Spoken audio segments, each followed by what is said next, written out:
ओम अक्षस्रगभरशृङ्गदेशकुलशं पद्मं धनुष्कुण्डिकां दण्डं शक्तिमशिं च चर्मजलजं घण्टां सुराभाजनं शूलं पाशसुदर्शने च दधतीं हस्तैः प्रसन्नाननां सेवे सैरिव मर्दनीमिमां लक्ष्मीं सरोजस्थितां सर्वाबाधा विनिर्मुक्तो धनधान्य सुतान्विता मनुष्यो मत्प्रसादेन भविष्यति न संशया। नमस्कार, स्वागत है आपका आचार्य वाणी में। मैं आचार्य डॉक्टर विक्रमादित्य आपके साथ हूँ और आज का विषय हमारा मेष राशि। जी हाँ, पहली राशि मेष राशि वालों के लिए जो समय है सितंबर का मध्यकाल क्या परिवर्तन का योग बना रहा है। आपके राशि के स्वामी मंगल और राशि के मंगल के स्वामी के साथ साथ कई ग्रहों का परिवर्तन का योग इस सितंबर के मध्यकाल में। बुध का भी परिवर्तन का योग बन रहा है, सूर्य परिवर्तन की तरफ जा रहे हैं, शुक्र परिवर्तन की तरफ जा रहे हैं। और देखिए ये सब परिवर्तन बहुत विशेष हैं। और ऐसे में देखिए एक विशेष परिवर्तन क्या है कि सूर्य का परिवर्तन होते ही बुध और सूर्य का स्थान परिवर्तन योग बन जाएगा। और बुध महाराज यदि आपकी राशि के अनुसार से देखें तो छठे भाव के स्वामी हैं, शत्रु भाव के स्वामी हैं, और वो सूर्य की राशि में जाकर विशेष तौर पर बैठेंगे और बहुत आपके लिए एक अच्छा योग बनेगा। वहीं सूर्य जो है बुध की राशि छठे भाव में चले जाएंगे। ये स्थान परिवर्तन योग होगा। सूर्य का छठे भाव में जाना बहुत शुभ नहीं माना जाता ग्रह दृष्टिकोण से, तो ये ऐसे में ध्यान रखना पड़ेगा। लेकिन क्योंकि वो बुध के राशि में और बुध महाराज सूर्य की राशि में, तो बुध सूर्य का भी नेगेटिव प्रभाव कम होता दिखाई देगा। तो ऐसे में आपको समझना चाहिए क्या होना जा रहा है। सबसे इंपॉर्टेंट बात, आपकी राशि के बिल्कुल सम्मुख भाव में, सप्तम भाव में, सब बिल्कुल जो है सप्तम भाव में शुक्र स्वग्रही होने जा रहे हैं। और ये आपके लिए पॉजिटिव साइन है बहुत सारी चीज़ों को सही करने का। तो सिलसिलेवार तरीके से समझें ग्रह नक्षत्र क्या कर रहे हैं। और इसके साथ साथ बहुत सारे उत्सव अद्भुत प्रकार से आ रहे हैं। देखिए कर्म प्रधान विश्व रचा रखा शास्त्र कहता है, और कर्म यदि सही दिशा में हो जाए ना तो एक बात समझ लें बहुत सारे अनिष्टों को हम दूर कर सकते हैं। ग्रहण के भी योग हैं और 15 दिन के अंदर 2 ग्रहण पड़ने के योग दिखाई देते हैं। क्या होगा इन ग्रहणों का प्रभाव? जी हाँ, ग्रहण का तो प्रत्यक्ष प्रभाव होता है, पूरे संसार पे होता है, जीव जीव पर होता है। और इन ग्रहणों का 15 दिन में 2 ग्रहण पड़ने वाले हैं।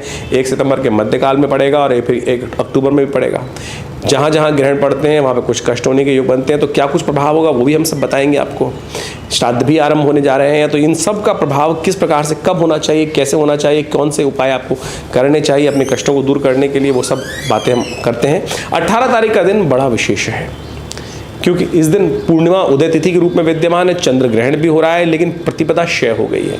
और जिस पक्ष में प्रतिपदा क्षय हो जाती है वो पक्ष थोड़ा सा कहीं ना कहीं अनिष्टकारी योग बनाने की स्थिति उत्पन्न करता है। ग्रह नक्षत्र के दृष्टिकोण से इस दिन तुला में शुक्र चले जाएंगे, ये आपके लिए अच्छा है। लेकिन मीन में जाते हुए जो सुबह 5:46 पर चंद्रमा है आपकी राशि से 12वें होना, ये कहीं ना कहीं थोड़ा सा नेगेटिव भी उत्पन्न हो, नेगेटिव खर्चे बढ़ाते दिखाई दे रहा है, अननेसेसरी के थोड़े परेशान करते दिखाई दे रहा है। तो उनके लिए खास उपाय की ज़रूरत है। और इस दिन चंद्र ग्रहण भी है, तो विशेष तौर पर आप समझें मेष राशि वालों, ऐसे में आपके अपने ग्रहों को ठीक करने के लिए कुछ उपाय आपको करना ज़रूरी है।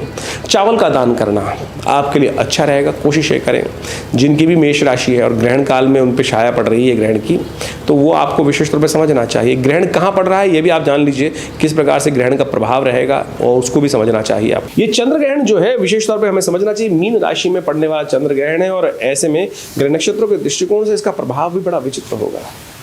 और जिन राशि में चंद्र ग्रहण पड़ता है उनको बहुत सावधान रहने का प्रयास करना चाहिए। मीन राशि वालों के लिए ये जो ग्रहण पड़ेगा वो तो है ही है, मीन राशि पे जो ग्रहण पड़ रहा है, लेकिन इसके साथ साथ ये ग्रहण जो है भारत में अदृश्य है, लेकिन ईरान, इराक, पूरे यूरोप में, अमेरिका में ये ग्रहण पड़ेगा। और इसके 15 दिन बाद दूसरा ग्रहण भी पड़ेगा, सूर्य ग्रहण भी पड़ेगा विशेष तौर पे, वो भी ध्यान रखने वाला 2 अक्टूबर को पड़ेगा।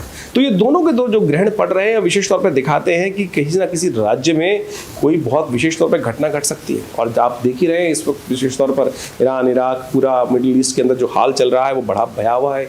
यही स्थिति दिखाती है, प्राकृतिक आपदाओं का योग भी बन सकता है इस समय में, कुछ भयावह स्थिति बन सकती है। तो जो भी कार्य कर रहे हैं हम सावधानी से कार्य करने का प्रयास करें। ग्रह नक्षत्र दिखाते हैं कि रेल इत्यादि की, वायु इत्यादि की दुर्घटनाएं होने के योग भी दिखाई देते हैं। उठापटक का माहौल रहेगा, लेकिन भारत में ये ग्रहण अदृश्य है तो इसके लिए ज़्यादा चिंता की ज़रूरत है नहीं। लेकिन यूरोप इत्यादि, अमेरिका इत्यादि में 2 ग्रहण पूरे मिडिल ईस्ट में जो पड़ रहे हैं 15 दिनों के अंदर में, ये स्थिति अच्छी नहीं दिखाई देता। और वहाँ पर कहीं ना कहीं कई क्षेत्रों में के लिए, राजाओं के लिए, कई क्षेत्रों में लोगों के लिए, वहाँ निवास करने वाले लोगों के लिए भारी रहेगा। तो आप अपने विशेष तौर पर कुछ उपाय अवश्य करने का प्रयास करें। जो ग्रह नक्षत्रों के दृष्टिकोण से आपके लिए बहुत जरूरी रहेगा। इन सब चीज़ों को समझते हुए कार्य करेंगे तो आपके लिए अच्छा रहेगा। तो 19 तारीख वाले दिन ग्रह नक्षत्र क्या योग बना रहे हैं मेष राशि वालों, आप समझ लो। मेष राशि वालों, बृहस्पतिवार का अवसर है, द्वितीया तिथि है और उस दिन द्वितीया तिथि का श्राद्ध किया जाएगा। यानी विशेष तौर पर बृहस्पतिवार के दिन द्वितीया तिथि का श्राद्ध रहेगा 19 तारीख को। और 18 तारीख को जैसे हमने आपको बताया प्रतिपदा का श्राद्ध, पहला श्राद्ध जो प्रतिपदा का श्राद्ध जो है, एकम का श्राद्ध जो है वो विशेष तौर पर 18 को क्षय हो जाएगा तिथि। लेकिन बहुत सारे लोग भ्रांति रहेंगे कि कब करें, उसी दिन 18 तारीख को पूर्णिमा जिस दिन उदय तिथि है उसी दिन किया जाएगा श्राद्ध। तो 19 तारीख को द्वितीया का श्राद्ध है। ग्रह नक्षत्रों के दृष्टिकोण से थोड़ा दिन वीक दिखाई देता है, थोड़ा मनोमस्तिष्क को पॉजिटिव रखते हुए कार्य करने की जरूरत है। अननेसेसरी खर्चे थोड़े जेब पे भारी पड़ सकते हैं, इस बात का आपको ध्यान रखते हुए कार्य करें। थोड़ा सा एक काम करें, केसर का तिलक लगाना, गुरुजन की सेवा करना, ये आपके लिए बहुत श्रेष्ठ उपाय है।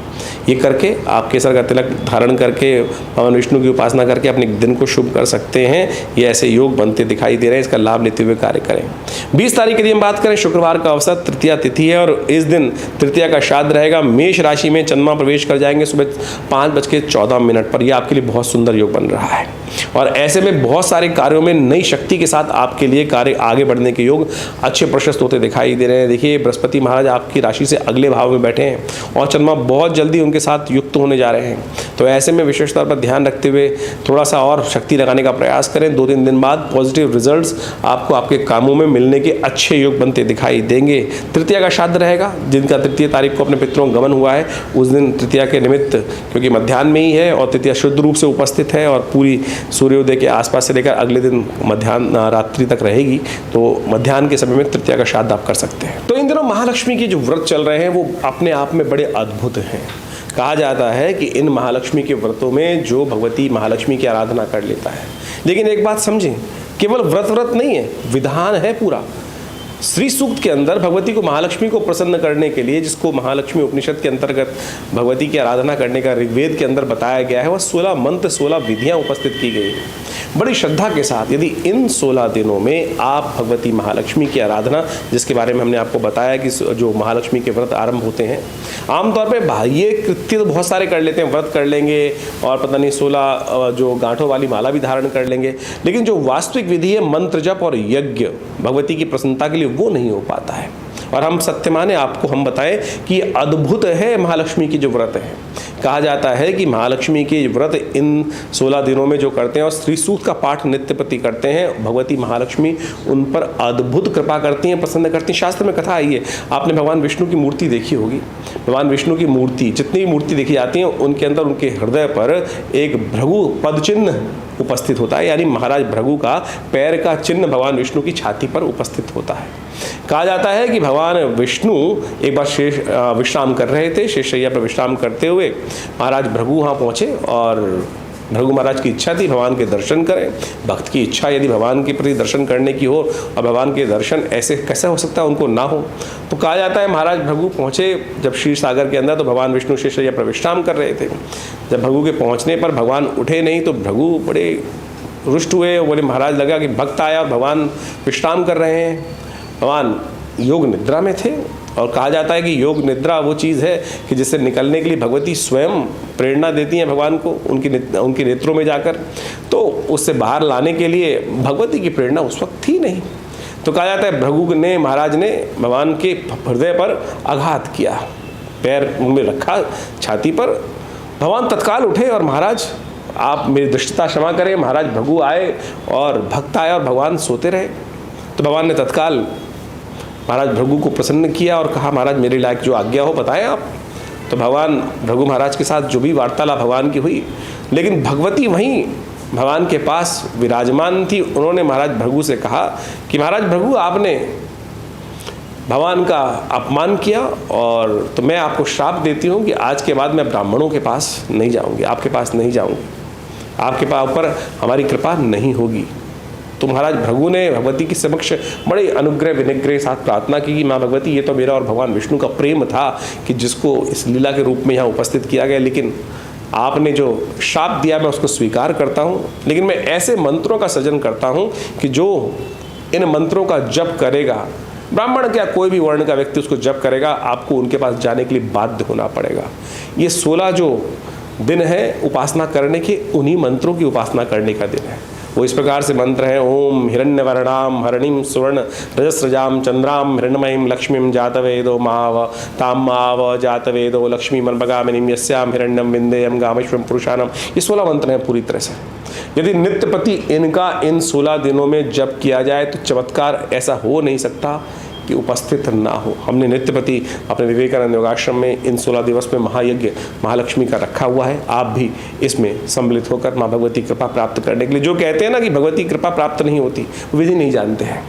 यदि विधि जाने तो माँ भगवती बाध्य हैं इन मंत्रों के माध्यम से कृपा करने के लिए।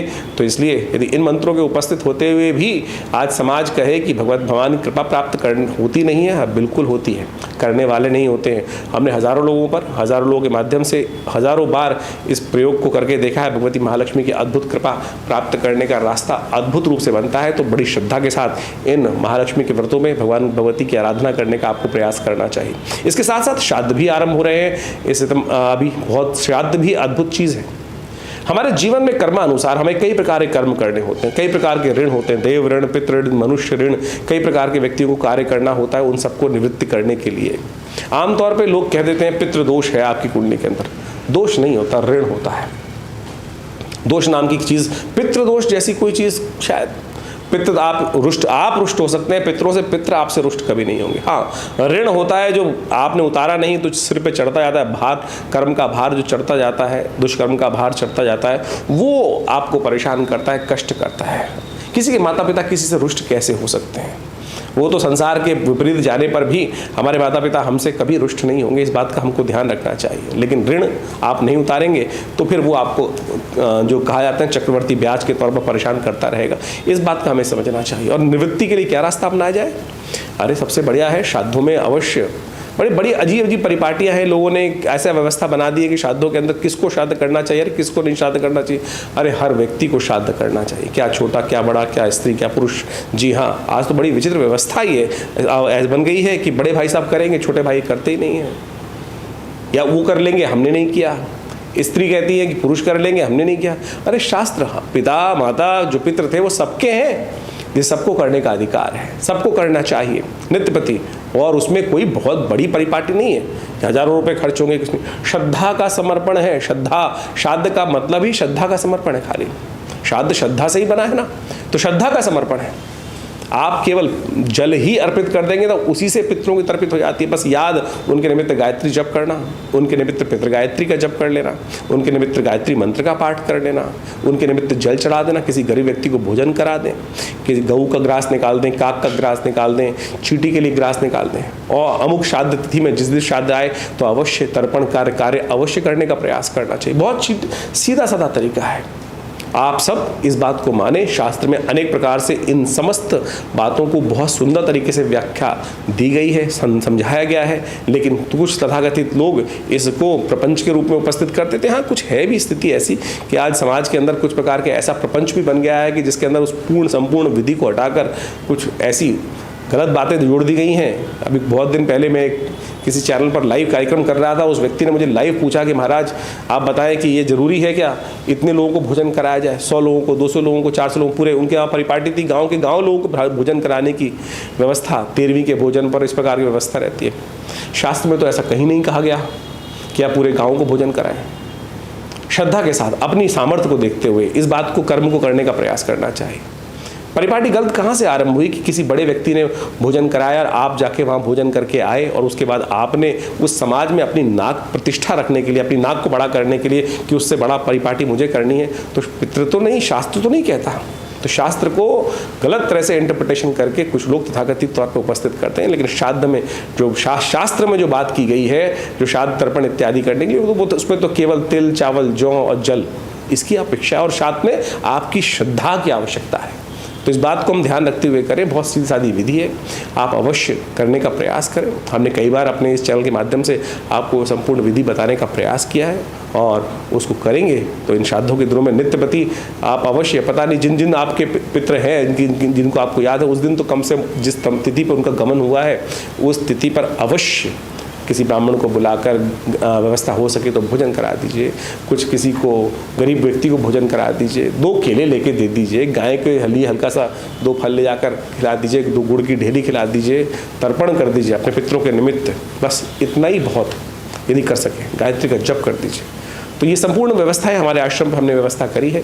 आप यदि अपने घर पे नहीं कर पा रहे हैं किसी कारण से, तो यहाँ पे तर्पण की, गायत्री यज्ञ की और जप इत्यादि की, सबकी ब्राह्मण भोजन इत्यादि की सुंदर व्यवस्था है। आपके सामने नीचे सब स्क्रीन पे फ़ोन नंबर चल रहे हैं, उन पर संपर्क साध कर आप समस्त इस विधि को जान सकते हैं और अपने लिए उस कार्य को करवाने के लिए भी यदि कोई श्रद्धा से कार्य नहीं हो पा रहा है तो अवश्य करने का प्रयास कीजिए। नहीं तो हमारे जीवन में अननेसेसरी कुछ ना कुछ कष्ट, कैसा न परेशानी चलती रहती है और हम समझ नहीं पाते हैं। और फिर किसी व्यक्ति के कारण से मनोमस्तिष्क में ऐसा भाव आ जाता है कि जब दुष्ट चल रहा होता है कि पितृ दोष हो गया।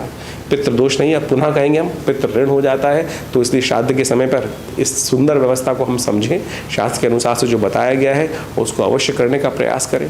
कष्टों को दूर करने के लिए अवश्य रास्ता बनेंगे। और हम जैसी व्यवस्था कर रहे हैं संपूर्ण श्राद्ध काल में, पूरे के पूरे जो श्राद्ध का समय चल रहा है उन दिनों में विशेष तौर पर आश्रम पर सुंदर व्यवस्था रहेगी। और श्राद्ध जो आरंभ हो रहे हैं वो 17 तारीख से आरंभ हो रहे हैं, 17 सितंबर से लेकर आरंभ होंगे। तो उस पूरे के पूरे इन 16 दिनों में आश्रम पे सुंदर यज्ञ गायत्री का ही रहेगा और साथ साथ ब्राह्मण भोजन इत्यादि तर्पण की व्यवस्था भी रहेगी। आप अपने गोत्र के अनुसार से जानकर, विधि जानकर आश्रम से इन सुविधाओं का लाभ भी ले सकते हैं।